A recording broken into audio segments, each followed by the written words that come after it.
In the heart of the Rocky Mountains, a group of friends embarked on a hiking trip on a snowy day, the landscape cloaked in the pristine beauty of winter. I was among them, an athletic and confident hiker, eager to conquer the trails and revel in the majestic scenery. As we trudged through the snow, our breath visible in the frigid air, the group decided to take a lunch break. Not wanting to waste time, I chose to go on ahead solo, promising to catch up with them later at a specified rendezvous point. With unwavering determination, I ventured deeper into the wilderness. The Rockies towered around me, their snow-covered peaks reaching towards the heavens. The only sounds were the whisper of falling snowflakes and the satisfying crunch of each step I took. The world felt hushed and serene, as if nature itself held its breath. As I continued, the hours slipped away unnoticed. It wasn't until the realization hit me that I should be heading back to the rendezvous point that I began to feel a faint sense of unease.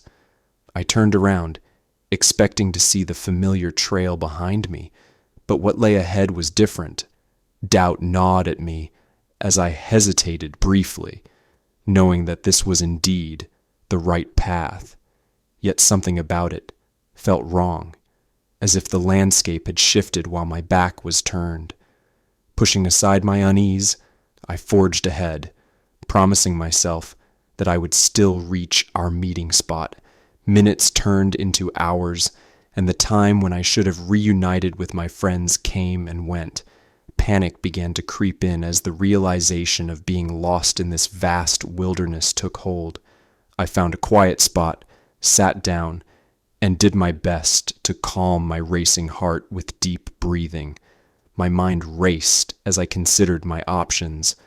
I remembered that there should be a town north of my current location. Using the setting sun as a reference point, I decided to change my course and head north.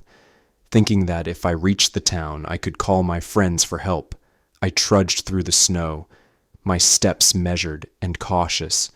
But as I hiked, I noticed something peculiar. Light tan-colored mounds, dusted with snow. My curiosity mingled with a growing sense of fear. I couldn't resist investigating further. Brushing the snow off one mound, I revealed what lay beneath. An eerie, lifeless face, the skin cold. I jumped back instinctively, my heart pounding. I scanned the area, but there was nothing of immediate concern. I returned my gaze to the partially revealed human skin and brushed more snow away, revealing the face of a lifeless, naked person. Fear gripped me, and I studied the surroundings more closely. There were many mounds like this, all concealing the same grim secret. I checked a few, my hands trembling, and each one revealed a lifeless, naked body. There were no signs of struggle or violence, just the haunting stillness of death. My mind raced with questions as I stood amidst this eerie burial ground, the Rockies casting long shadows as the sun dipped below the horizon. I had stumbled upon something inexplicable and sinister in the heart of the mountains, and I knew that I needed to find a way back to civilization. Just as my heart rate began to steady, a high-pitched sound sliced through the silence. It emanated from the dense line of trees behind me, a haunting, otherworldly wail that seemed to pierce my very soul. I instinctively covered my ears, trying to shield myself from the unnerving noise. Without hesitation, I began to race through the trees, my boots crunching through the snow as I pushed forward. The chilling wail echoed in the distance, growing fainter with each step, but I dared not look back. I had no intention of finding out what could produce such a spine-tingling sound. As I ventured deeper into the forest, I couldn't shake the feeling that I was being pursued. My senses were on high alert, every rustling leaf and snapping twig making me jump. The trees closed in around me, their gnarled branches casting eerie shadows in the fading light. I pushed forward, driven by a primal urge to escape whatever unseen threat might be lurking behind me. My breaths came in shallow gasps as I continued to navigate through the dense wilderness. The world around me seemed to blur, the snowy landscape turning into a maze of uncertainty. I knew I had to find my way out, back to the safety and warmth awaiting, and away from the mysteries and terrors that now surrounded me. But fate had other plans. In the growing darkness, I tripped and tumbled, a helpless ragdoll in the unforgiving grip of the wilderness. I slammed into a tree, the impact sending a shock of pain through my body. I groaned and slowly stammered back to my feet, adrenaline coursing through every vein, the only thing preventing me from collapsing in the snow. Then, as if the forest itself conspired against me, I heard voices, many voices this time. Panic surged within me, and I pushed myself to keep going. My family and friends seemed to rally in my mind, their loving thoughts urging me to stand and fight, to cling to life with my very last breath. With sheer determination, I turned around, a wounded animal ready to confront whatever awaited. Summoning all the strength left in me, I let out a primal scream that echoed through the woods.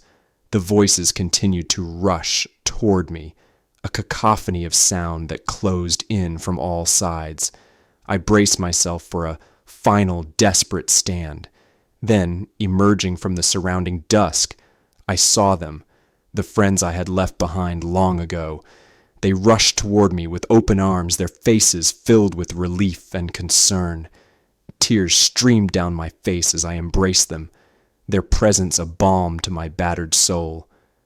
But my joy was short-lived, for as their comforting hug enveloped me, my mind flashed back to the horrors on the mountain, the creature and the lifeless bodies I had discovered. Urgency gripped me, and I pulled away, my voice urgent and desperate. "We need to leave," I told them, my words quivering with fear. "There's something up there, something terrible. We have to get out of here, now."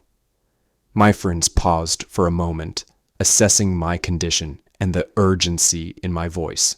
After exchanging concerned glances, they agreed. Without further delay, we made our way through the snowy wilderness, following a path that would lead us to the nearby village. As we walked, I recounted what I had witnessed: the mounds, the lifeless bodies, the eerie sound that sliced through the air like a malevolent specter. My friends listened in disbelief, their expressions shifting from concern to unease. When we finally reached the village, we reported what I had seen to the local authorities. The officers listened attentively, their expressions hardening with each detail I shared. They explained that people had been going missing in the area, and extensive searches had been conducted, but no bodies had ever been found. It was a mystery that had plagued the community for some time. Determined to provide answers, I assured the officers that I could take them right to the spot where the bodies had been the evening before. With a solemn nod, they agreed to accompany me the next morning. We set out early, hiking back to the location where the horrifying discovery had been made. But to our shock and disbelief, there was nothing there. No bodies, no signs of bodies, and no markings in the snow. It was as if the mountain had swallowed its gruesome secrets, leaving behind only the haunting memory of what I had witnessed. The officers exchanged puzzled glances, their skepticism growing. They returned us to the village, dismissing the entire ordeal as a prank or a hallucination brought on by the harsh conditions of the mountains. As I stood there, still haunted by the memory of those lifeless faces, I couldn't help but wonder if there was something more sinister at play, a force in those mountains that defied explanation, and a mystery that would remain unsolved, leaving the truth buried in the snow-covered depths of the Rockies.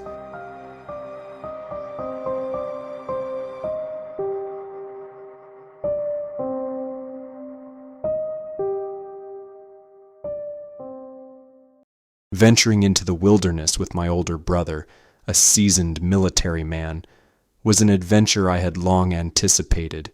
Before reaching the campsite, we had stopped at a gas station along the way. The bright neon lights and buzzing energy of civilization briefly interrupting our journey. At the station, I noticed a few locals going about their business, but it was a group of guys who drove up shortly after us, with sour expressions etched on their faces that seized my attention. They stood near an old SUV, its battered exterior and idled rattles suggesting many rugged adventures. Camping gear was haphazardly piled in the back, and their crude demeanor set them apart from the others at the station. I pretended not to notice, feigning casual indifference, but my senses were on high alert. I watched them from the corner of my eye, a feeling of unease creeping over me like a shadow in the night. We left the gas station behind and were back on the road, the encounter with the group of unsettling individuals lingering in the back of my mind. But as we ventured deeper into the wilderness, the beauty of nature began to envelop us once more. The tranquil sounds of rustling leaves and distant birdsong seemed to wash away the unease, soothing our souls with their familiar melodies. Despite the earlier, disconcerting encounter, there was still an unmistakable sense of camaraderie in the air as we worked together to make our temporary home amidst the wilderness. We explored the surrounding area, discovering a pristine river whose crystal-clear waters sparkled under the golden sun. The very sight of it had a transformative effect on my state of mind. Beside that serene river, I found myself at ease with everything in life. The gentle murmur of its waters seemed to whisper secrets of tranquility, casting a spell of deep peace upon me. The river, in all its majesty, brought a calming sense that transcended the confines of time and place. As I sat by its banks, I couldn't help but feel that this was a place where worries could be set adrift, where the rhythm of nature could soothe the soul, and where the world's complexities faded into insignificance. The day slipped away, and as the sun began its descent, we headed back to camp, our senses heightened by the promise of a campfire-cooked feast. Sitting around the crackling flames, the aroma of sizzling steaks wafting through the air, we shared stories and caught up on the years that had passed since our last adventure together. The taste of the food, cooked over an open fire, was unforgettable, and the warmth of the fire embraced us like an old friend. As night descended, we continued to reminisce by the campfire, our laughter mingling with the sounds of the forest. It was a perfect evening, a moment of serenity and connection beneath the vast, starlit sky. But then, in the dead of night, I was awoken by my brother's hand suddenly covering my mouth. His eyes were wide with urgency, and he motioned for me to stay quiet. Panic and confusion gripped me, but I trusted in his judgment. He swiftly gathered his backpack, and we slipped out of our tents, moving silently through the darkness. As we crept away from the campsite, I heard the unmistakable sound of a vehicle parking nearby, the low rattle of its engine sending shivers down my spine. It was a sound that had recently been etched itself into my memory, the same engine of the SUV from the gas station. Recognition struck me like a bolt of lightning, cutting through the fog of daze and grogginess that had enveloped me. In an instant, I was wide awake, every nerve electrified by the realization that the very individuals we had encountered earlier were now dangerously close. Fear and disbelief flooded my senses once more, and I desperately wished this were all a terrible dream. We reached the edge of the forest and crouched by the river, my heart pounding in my chest, drowning out even the river's calming murmur. As they rummaged through our campsite, emboldened by their intrusion, their voices grew increasingly loud, their voices laced with arrogance and malice.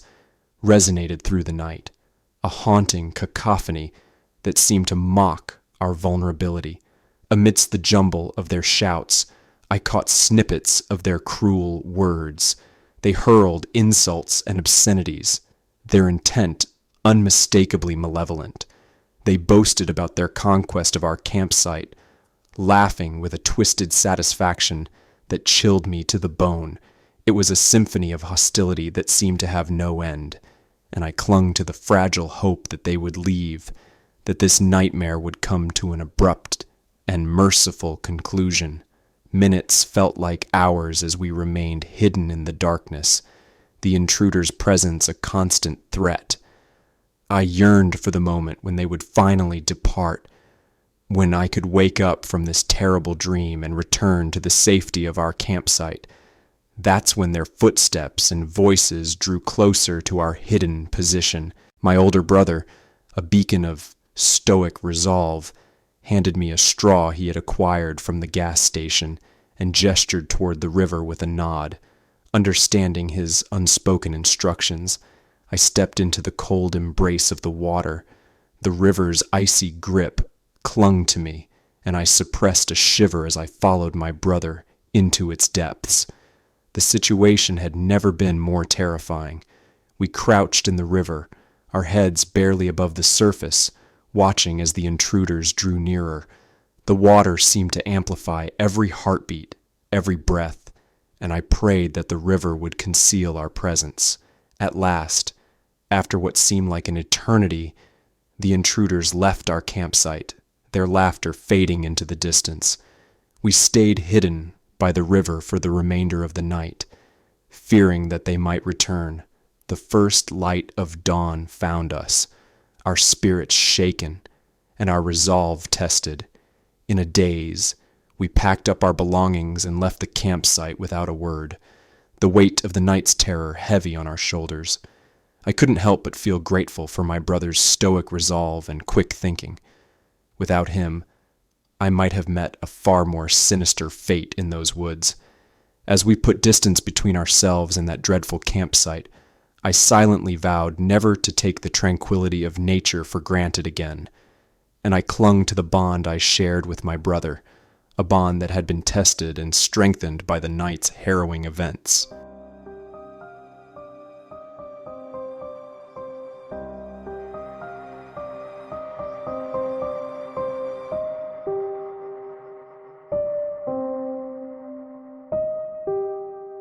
Yukon, Canada, where I embarked on a solo fishing trip, was a place of unparalleled natural beauty.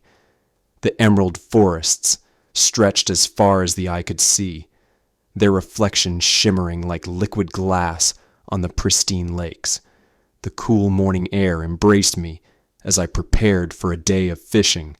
A blanket of anticipation wrapped around my senses. My canoe was ready, and with tackle box in hand, I gently pushed off from the tranquil shore. The water was placid, promising a day filled with the excitement of catching fish. The anticipation of the feast I would cook over the campfire fueled my enthusiasm as I paddled into the heart of the wilderness. However, as I glided across the lake's calm surface, I couldn't help but notice something unsettling. An eerie absence of life. No fish broke the surface. No birds painted the sky with their graceful flight, and even the rustling of leaves in the breeze had fallen silent. The world around me had seemingly paused as if holding its breath. I scanned the serene surroundings, puzzled by the unnerving stillness. In the distance, barely discernible, I noticed faint changes in the calm water. Tiny ripples that disturbed the otherwise perfect calm. They were moving toward me, gradually growing more pronounced. An instinctual urge to flee washed over me, but curiosity held me transfixed, like a rabbit caught in the gaze of a stalking predator. The relentless gnawing in my gut urged me to retreat, to put distance between me and whatever unseen entity approached. My heart pounded in my chest, each beat echoing through the stillness around me. The need to identify the anomaly overcame my fear, but it was a reluctant decision, one made with trepidation as I cautiously paddled closer to the shore, my every sense on high alert, just in case it was a predator lurking beneath the serene surface. As I moved toward the shore, the ripples ceased, leaving the water undisturbed once more. It was as if whatever had caused them had vanished, disappearing into the shadows like a ghostly apparition. Despite the apparent return to tranquility, my every instinct screamed with discord. I cautiously resumed my fishing, trying to convince myself that the eerie silence of the area was merely a trick of the mind, a dissonance between the deceptive calm and the unsettling tension that gnawed at the corners of my consciousness like a hidden predator in wait. Minutes stretched into hours, the silence of the wilderness refusing to yield to any reassuring sounds. My gaze remained fixed on the spot where the ripples had originated, a sense of dread and uncertainty settling over me like a shroud. Just as I was about to surrender to hopelessness, it happened. A jolting, unfathomable force struck my canoe from behind with such ferocity that it felt as though the very earth had shifted beneath me. I was violently expelled into the water, the frigid embrace of the lake enveloping me with an icy shock. The impact ripped away the security I had clung to, shattering the fragile illusion of safety that had momentarily enveloped me. Everything inside my canoe spilled into the lake, like a cascade of lost hopes, leaving me floundering in the dark water, gasping for breath and utterly disoriented. The cold shock of the water jolted me back to the dire reality of my situation, a stark reminder that the unknown force lurking beneath the surface was very real and potentially lethal. Panic surged within me as I struggled to resurface, clawing my way back to the world above, my heart pounding with a primal fear that eclipsed any previous doubts or uncertainties. I fought to reach the shore, driven by the fear of what lurked beneath. The cold water bit into my skin as I swam with every ounce of strength. Finally, I reached the shore, gasping for breath and scanning the water for any sign of the creature. My canoe was nowhere in sight, and the waters had returned to their previous, deceptively calm state. Confusion swirled within me like a tempest, for there was no sign of the creature that had caused the terror, nor any remnants of the vessel that had been my sanctuary just moments ago. It was as if both had dissolved into the shadows, leaving behind only the chilling aftermath of their presence. I sat on the shore, shivering uncontrollably, my nerves frayed and my mind tangled in a web of unanswered questions. How had the canoe disappeared so completely? What had been the nature of the unseen entity that had shattered our tranquility and stolen away my means of escape? The once silent wilderness was slowly coming back to life, its sounds gradually returning to fill the air. But it offered no solace, only the enigmatic and unsettling echo of what had just transpired. My resolve was shattered, replaced by an overwhelming sense of fear.